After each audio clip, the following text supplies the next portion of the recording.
गलती उसकी है, उसको पकड़ के लाया जाए। तो जिसका घर का मालिक था उसको बुलाया गया,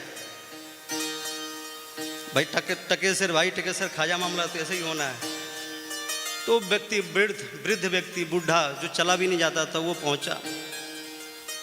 तो न्यायाधीश ने कहा, राजा ने कहा, महाराज तो बहुत दुर्बल व्यक्ति है, वृद्ध है, किसी मोटे तगड़े पहलवान के लिए आओ,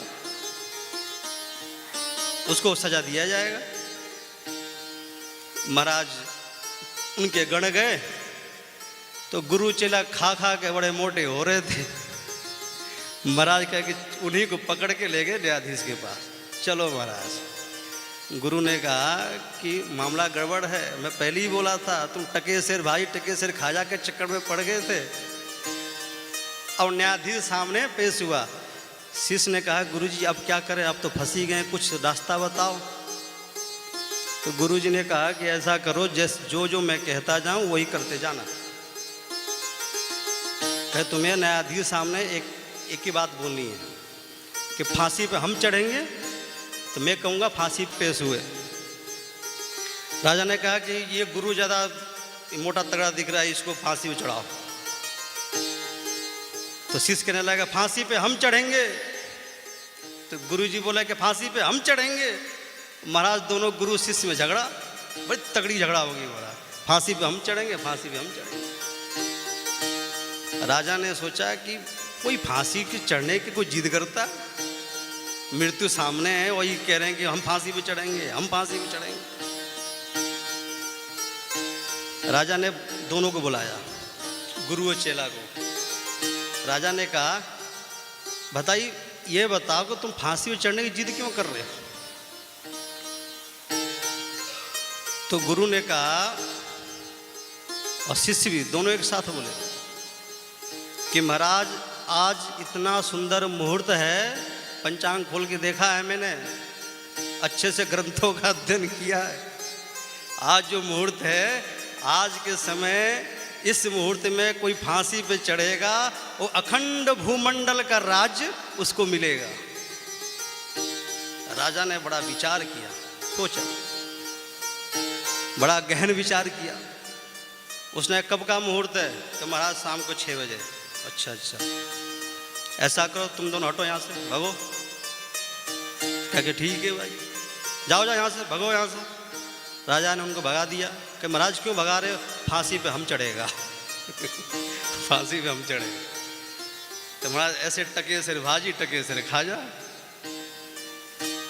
तो वही ब्रह्मा जी कह रहे हैं कि ठाकुर पुतना को वो वही गति, बकासुर अघासुर जो तृणावर्त, सबकी वही गति, वही गोपियों की गति। आप क्या दोगे गोपियों को? ठाकुर मुस्कुरा गए। उन्होंने कहा कि मैं गोपियों को कभी ऋण से उऋण हो ही नहीं सकता, गोपियों से ऋण से कभी उऋण हो ही नहीं सकता, उन गोपियों का ऋण है मेरे ऊपर। तो जब हृदय में जो प्रेम होता है, ठाकुर भी उस प्रेम में बंधन बंध जाता है, कभी उऋण नहीं हो सकता। तो ऐसे अमल आत्माओं को, जो चरित्र है, ये स्वभाव है ठाकुर का। अहो बकियम श्लोक को सुखदेव जी ने सुना, आकर्षित हो गए। 18,000 श्लोकों को अध्ययन कर लिया साहब। 18,000 श्लोकों को अध्ययन करके उनके श्लोक उनके जिह्वा पे रहते, जहां चलते भागवत का पाठ ही चलता उनके मुख पे, श्लोक का ही चलता उनके श्वासों में, श्लोक समा गए, आत्मसात कर लिया। रचना करना अलग बात है, उसके आत्मसात करना अलग बात है। उनको प्यास लगी थी, ऋषि के गले में सर्प डाल दिया, तो ऋषि के पुत्र ने उनको श्राप दे दिया, 7वें दिन तक्षक तुम्हें डस लेगा। परीक्षित सब कुछ छोड़ दिए, जन्मेजय को राजगद्दी दे दिया कि तुम राज संभालो। ना परीक्षित विचलित हुए, ना उसमें शोक में आए, सब कुछ छोड़ के गंगा घाट पे जाकर बैठे। जब विपत्ति आए ना, तो गुरुओं के सानिध्य में चला जाना चाहिए, ठाकुर के शरण में चल जाना चाहिए। संसार में कहोगे तो संसार आपके सामने हाँ में हाँ तो कर लेगा साहब, लेकिन बाद में ऐसा टिस मारेगा, वो शब्द का जो बाण मारेगा ना, वो बड़ा घायल करता है साहब, हमेशा दर्द ही देता है वो। संसार में कहोगे तो कभी ना कभी कई समय आएगा, हाँ तू तो ऐसा ही था इसलिए तेरे साथ ऐसे ही हुआ, ऐसे बात कह देगा। कभी भी संसारियों के सामने अपने दुख ना रोएं, अपने मंदिर में बैठ जाए, ठाकुर के सामने ठाकुर से बोले, गुरुओं के पास जाए, ठाकुर से बोले, जो भी दुख ठाकुर से कहे। अरे सुनने वाला तो वही है ना, कौन सुनता है? वही सुनने वाला है। परीक्षित सब कुछ छोड़कर गंगा घाट में बैठ गए। भगवान को मालूम पड़ा, जिस उत्तरा के गर्भ में जिसकी रक्षा की, आज उसको, जिसको मैंने ब्रह्मास्त्र से बचाया था, जिसको मैंने ब्रह्मास्त्र से बचाया था, आज उसको ब्रह्मणास्त्र लग गया है, ब्राह्मण का अस्त्र लग गया है, ब्राह्मण शब्द का अस्त्र लग गया है। ब्रह्मास्त्र को तो मैं बचा सकता था, कि शस्त्र से ही चला के बचाया जा सकता, भगवान ने चक्र रूप धारण करके बचा लिया था, लेकिन ब्राह्मणास्त्र लग गया है, उससे दूर हो सकता है। सुखदेव के रूप में भगवान प्रकट हो गए, परीक्षित को बचाने के लिए, जिसको गर्भ में जिसको मैंने रक्षा किया। आज ब्राह्मण ने श्राप दिया है, किस ऐसे अमल आत्मा को भेजता हूं। पूरा सुखदेव जी में भगवान का आवेश आ गया, सुखदेव भगवान स्वरूप ही हो गए। संत लोग कहते हैं स्वयं ठाकुर ही सुखदेव के रूप में आ गए और परीक्षित के पास पहुंच गए। परीक्षित को बुलाना नहीं पड़ा, जब आप अधिकारी होते हैं गुरु आपके पास स्वयं पहुंच जाते हैं।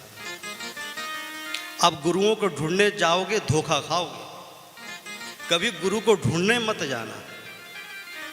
आप अधिकारी बन जाना, आप अपने पात्रता ले आना, गुरु स्वयं ढूंढते हुए आपके पास पहुंच जाएगा।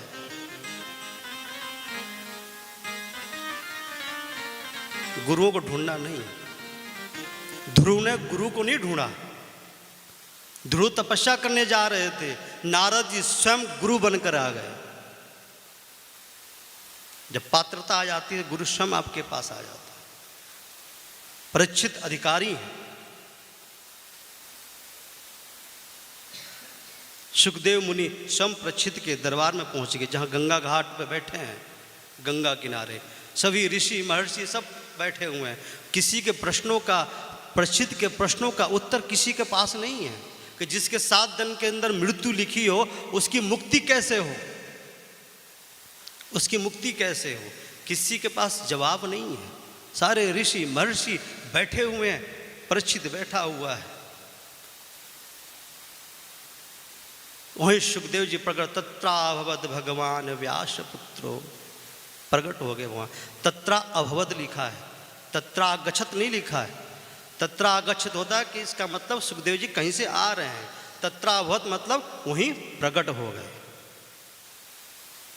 तत्रा अभवद भगवान व्यास पुत्रो, भगवान शब्द संबोधन किया गया। सुखदेव जी आए, परीक्षित से उन्होंने कहा, परीक्षित चिंता मत कर, भगवान बड़े करुणा है कि चिंता मत कर, 7 दिन तेरे बहुत है, 7 दिन बहुत है। लोगों के दो घड़ी में मुक्ति हुई है, तेरे बस 7 दिन है। अच्छा गुरु मिल जाए तो कम समय में भी आदमी को उद्धार हो सकता है। 7 दिन तो बहुत है। तुझे तो पता है ना 7वें दिन मृत्यु हो जाएगी, तू तो निश्चिंत है ना। बहुतों को तो पता ही नहीं था कि मृत्यु कब होगी, आज सोए कल जगे ना जगे, किसी को क्या पता।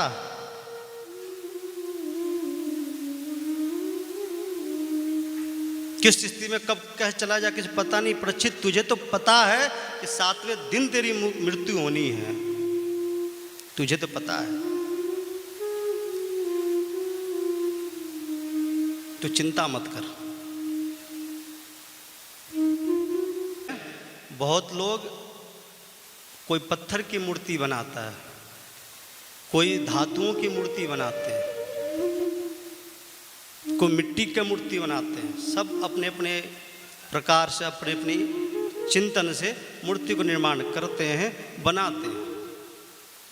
लेकिन वेदव्यास जी ने पत्थर की मूर्ति नहीं बनाई, किसी धातु की मूर्ति नहीं बनाई। वेदव्यास जी ने शब्द की मूर्ति बनाई है। बांग्मय मूर्ति है ये श्रीमद् भागवत। बांग बोलते हैं शब्द को, शब्दमय मूर्ति है श्रीमद् भागवत। मूर्ति की रचना की, शब्दमय मूर्ति। आखिर शब्द क्या है? शब्द